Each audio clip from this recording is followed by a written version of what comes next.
Hey, what's going on, guys? It's me, Parksy here, your coach of the Armagh who's bringing it back to smash it today here for TBF Season 1, where your Armagh are going to be going off our beautiful roster of the TBF and just going through our picks. Now, I already recorded a video, and I accidentally put the microphone into the wrong socket. I accidentally put it into the way thing where you're supposed to put your headphones into the laptop. Yeah, that's where I put it. So yeah, a little bit of a derp on my part, but now we're on showdown. We're just gonna go through this team. If you guys do enjoy this video at any given moment, please do like, subscribe, and comment down below if you're new here on the channel. Hi, my name is Parksy. That's usually what people call me.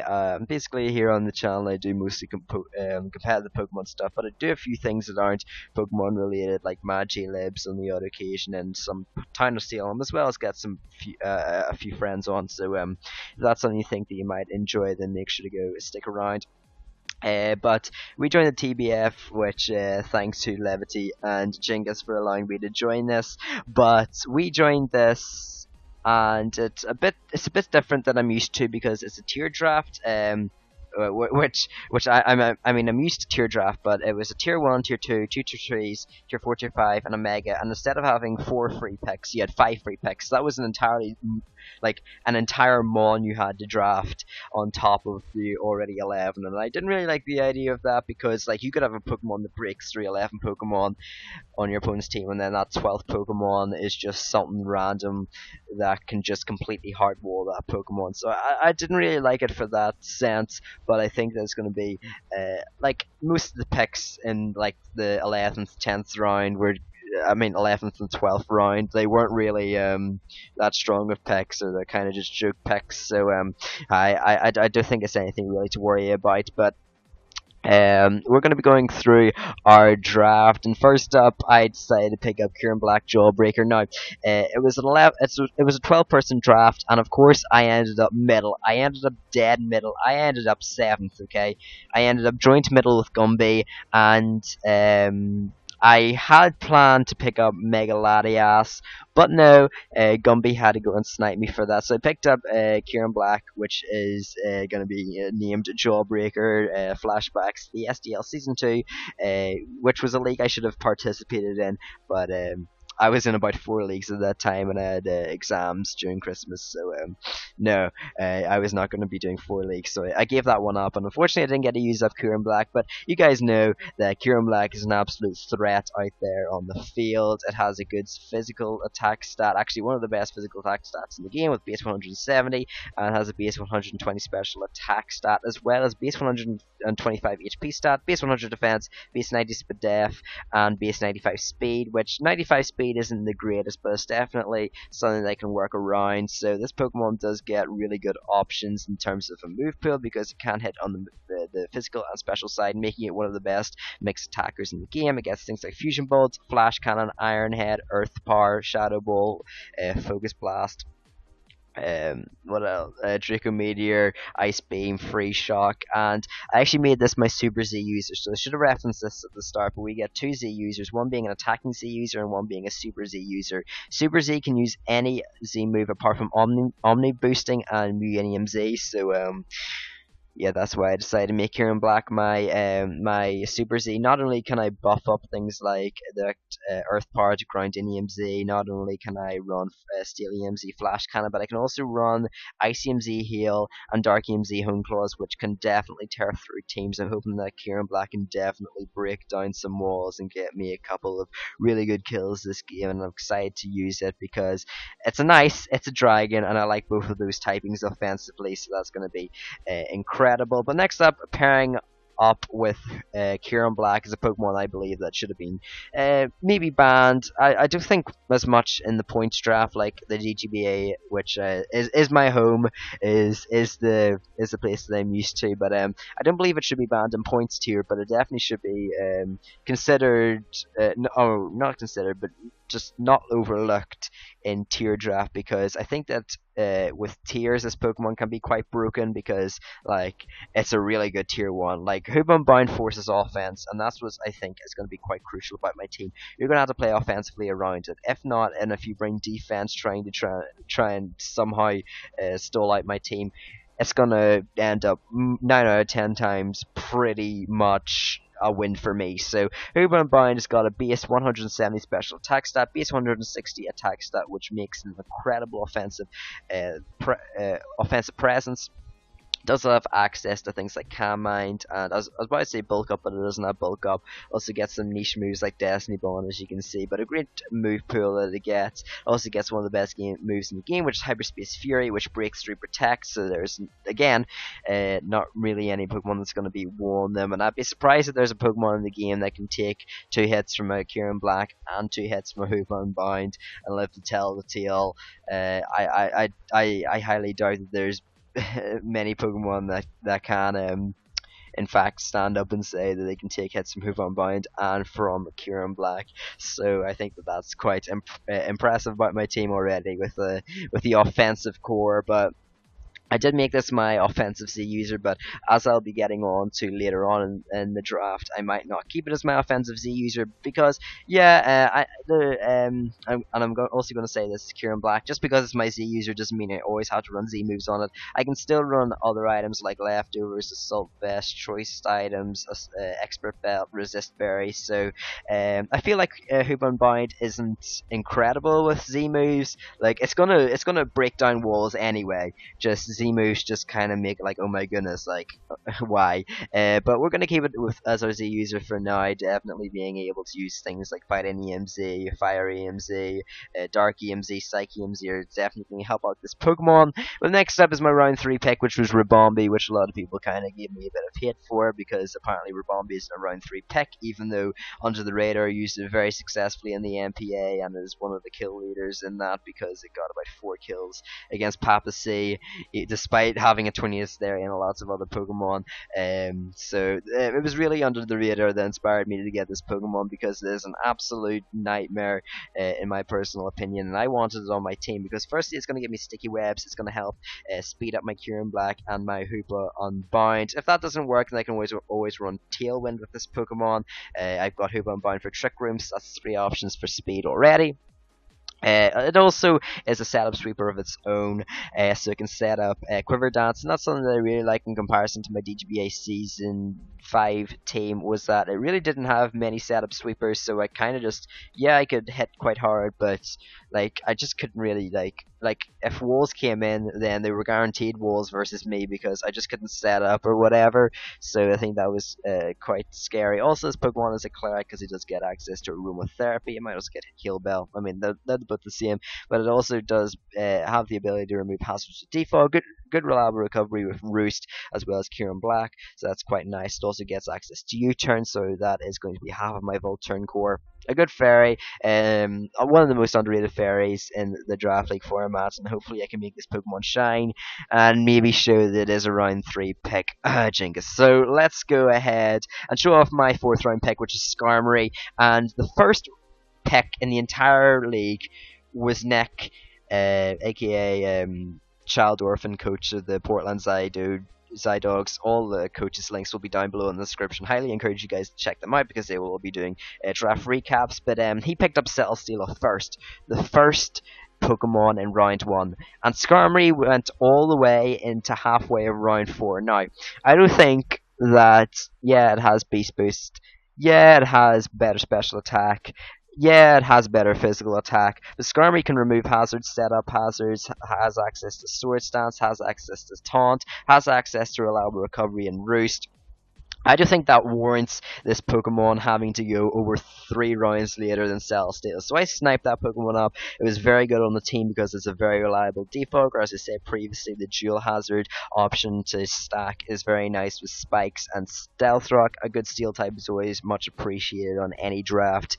Some other kind of niche things they can do like Counter, but as I said previously, it does get access to things like Sword Stance, gets access to Agility, so I can always run an offensive set, especially with weak armor. However, its real bread and butter is the fact that it can be a very good physical defensive pivot with access to Sturdy. It's basically giving it a free focus sash, so that's going to be very nice. And it's insane the amount of the physical attacks this Pokemon can just bulk. I was talking to it with Mike, and we were doing some calcs, and it's just crazy how many hits this Skarmory can just take.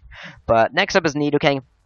And I know that I said from the DGBA season 5 that I was not picking up Nidoking again, and yeah, I hate Nidoking. I'm not. I shouldn't have picked it up again. But I wanted Nidoqueen originally. Excellent name, took it from me. That deal is still available, by the way. Nidoking for Nidoqueen, but Nidoking I feel is still a good Pokemon. I'm hoping that I can use it a little bit better than the last time. I think the problem with it in the DGBA season 5 last time when I used it was my only ground type, and as you can see a little bit later on, I have drafted another ground type, so that's going to be quite nice for it. But Nidoking is a great wall breaker. It does get access to things like Ice Beam, Thunderbolt, Flamethrower, Earth Power, Shadow Ball, Sludge Wave, as well as a good physical attack stat and access to things like Sucker Punch for priority, and it also does get Earthquake and Poison Jab, your usual expected stuff. It also gets like stuff like Rock Slide, and I believe yeah, it does get Dragon Tail. I just looked. Wow, that's crazy. But this Pokemon's real bread and butter is the fact that it does have the Sheer Force Life Orb ability, allowing it to be a mixed wall breaker. So already 5 picks in, I have got 3 out of 4 hazards, 2 defoggers, and 3 of the best mixed wall breakers. Yeah, and people say I'm bad at drafting. So with Nidoking on the team under Webs, that is going to be very, very nice. Gives me my secondary Toxic Spike user and a secondary Stealth Rocker. So I have all 4 hazards and 2 Stealth Rockers. So that's going to be great. And going in, I decided to draft a little bit of priority, to draft a little bit more of a stronger Pokemon. And I picked up Breloom. Now, spoilers, Breloom is not going to be my Pokemon that I carry on to the rest of the season. It's only going to come to my week 1 battle versus Mike Man WBA, my good friend Mike. If I choose to bring it, of course. But after that, I actually dropped Breloom for Virizion, which is kind of funny because I originally dropped Emboar for Breloom, and now I'm dropping it for Virizion, and I'm making it my Z user instead of Hoop Unbound. But I can still have Z Hoop Unbound versus Mike, and I still can have Breloom versus Mike for my week 1 battle. So, yeah, so just bear that in mind. But Breloom is a very nice Pokemon. Does get access to things like Technician, Mach Punch, making it one of the strongest priority users in the game. So usually I don't really go for priority, but I feel like with Breloom, it's finally going to be a Pokemon that can make the opponent go, "Whoa, okay, we got to calm down. This Pokemon can have Choice Band, Technician, Stab, Boosted, Mach Punch. Okay, let's just all be a little bit careful of Breloom here." And priority is now really something that I focus on, and usually comes back to bite me in the butt. So Breloom's going to be nice. Gets access to Swords Dance, Bulk Up, and also has Poison Eel, Poison Orb. So you guys know how good Gliscor is. Yeah, well, just imagine it as a grass fighting type Pokemon, I guess. But Breloom, really good Pokemon, having that access to things like Bullet Seed with the Technician. So after even just 2 Bullet Seeds, it has a base 75 Grass Stab. I mean, Bullet Seed can even go to about, like, it can go over like base 200, just, which is absolutely insane. But that's just due to the fact that they can potentially hit 5 Bullet Seeds with Technician, and also that's a generally just can hit 5 moves with Technician. It also gets Synthesis, if I do believe. Yeah, it does get Synthesis. That's also a little bit more of a reliable recovery, and you can never sleep on Natural Gift Breloom. But next up, I decided to pick up Blissey. It was still on the board in the 7th round, so I decided why not. Forms a very nice core Skarmory. Of course, Skarm Bliss is one of the most hated cores ever. It might be a little bit old school of me, but I decided to pick it up because why not? Blissey, of course, you guys probably know what it does. It gives me a 3rd Stealth Rock setter, and also gives me a very good Cleric with the access to Heal Bell and Wish. Also is a status sponge because it does have Natural Gift. Now, you guys might be wondering, Parksy, you are the king of using Licky Licky. You brought it to 1 game out of 2 seasons in the DGBA Season 5 and Season 4. Why did you not draft Licky Licky? Well, the real reason that I did not decide to pick up Licky Licky was firstly because of Stealth Rocks, but secondly because Blissey gets Healing Wish, and I think that that's quite crucial for my team, because I can then Healing Wish into something like Kieran Black and Hoop Unbound, heal them up all the way, get rid of their status, and just allow them to have a secondary life, which I think can be very crucial. So Blissey is also a very hard wall to break, despite only having 10 defense, base 10 defense. It's like its HP stat just allows it to live a lot of physical attacks. So I think that also is going to be quite important. And don't sleep on Blissey from an offensive perspective per se, because it does have base 75 special attack and quite a wide move pool. So I mean, I can run one or two special attacks on Blissey if I want to, so just keep that in mind. But next up, I decided to pick up Quagsire. This Pokemon was tier 5, and being all the way in round 8, I decided I had to pick it up, especially because it forms so nicely on my team. It gives me a nice Pokemon that complements very nicely with Skarmory. It gives me a secondary ground type, so that means that electric types now have to pick whether to run HP Grass to hit my Quagsire or HP Ice to hit my Nidoking harder, so I really like that. Gives me a Pokemon potentially with Water Absorb as well to help out my Nidoking, but really I'm just going to be just sitting in front of a lot of Pokemon with this unaware monster. I can recover because it just gives access to reliable recovery and recover, and also has things like Toxic that it can use quite reliably.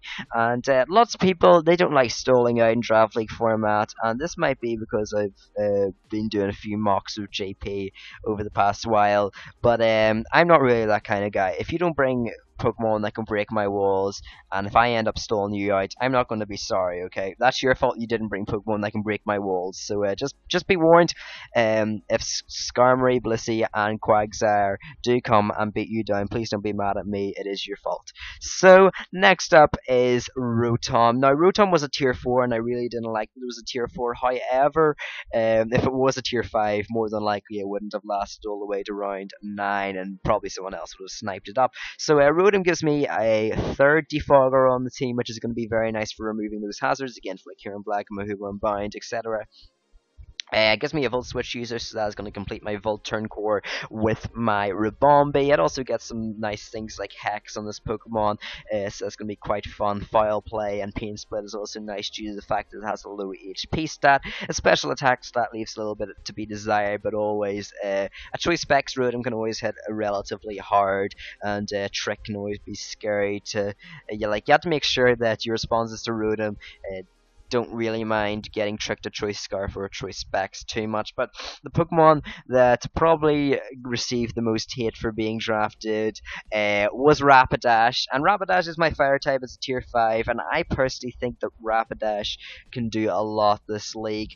Yes, it is a tier 5. Yes, it is a fire type.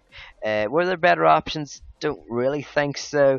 It gives me a Pokemon over base 100, so that's going to help out my speed tiers a lot. And I think Rapidash is severely underrated. I mean, you have to look at this move pool, and it's insane. It gets access to Mega Horn, Wild Charge, Flare Blitz, High Horsepower, Poison Jab, Poison Jab. This thing doesn't even have, like, hands to jab with. It has hooves. That's how you know a Pokemon's insane, when it gets moves that it shouldn't even deserve. Like Fire Blast Gourgeist, like I actually got sniped for Gourgeist, but I really wanted to pick it up. But yeah.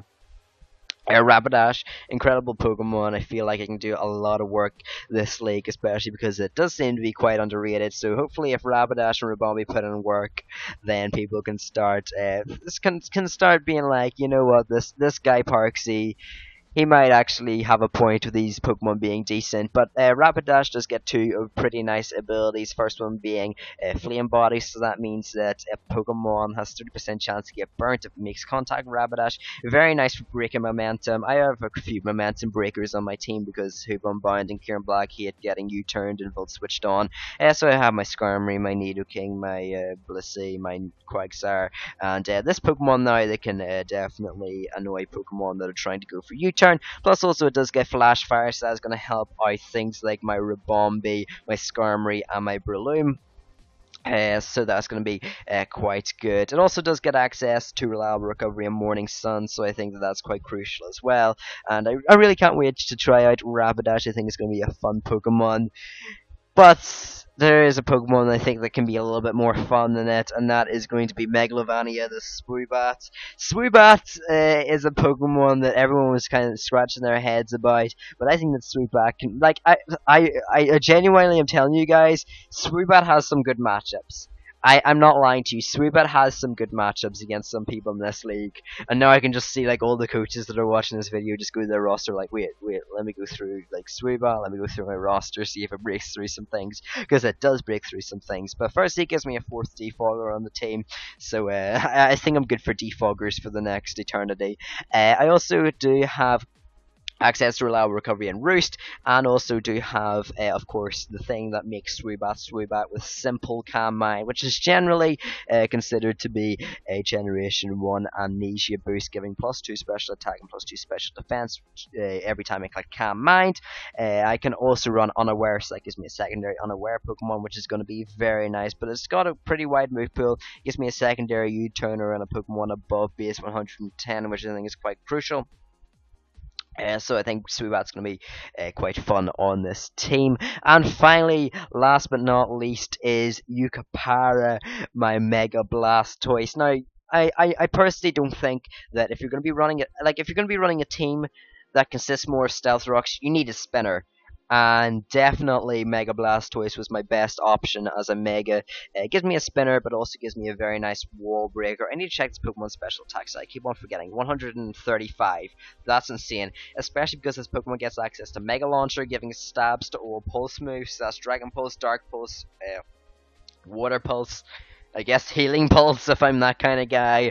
But there's always a meme set with Aqua Jet, but I can't wait to try and break through some Pokemon with the combination of Ice Beam, Water Stab, Dark Stab, Dragon Stab, Force Sphere, and other things like that. But that's my team. Let me know what you guys think down in the comments below. Thanks guys for watching this video once again. Make sure to go check out everyone down below on the TBF channel, because we're planning to do things like daily, like not daily, but weekly power rankings and some other things. I think Mike might be bringing back his quizzes.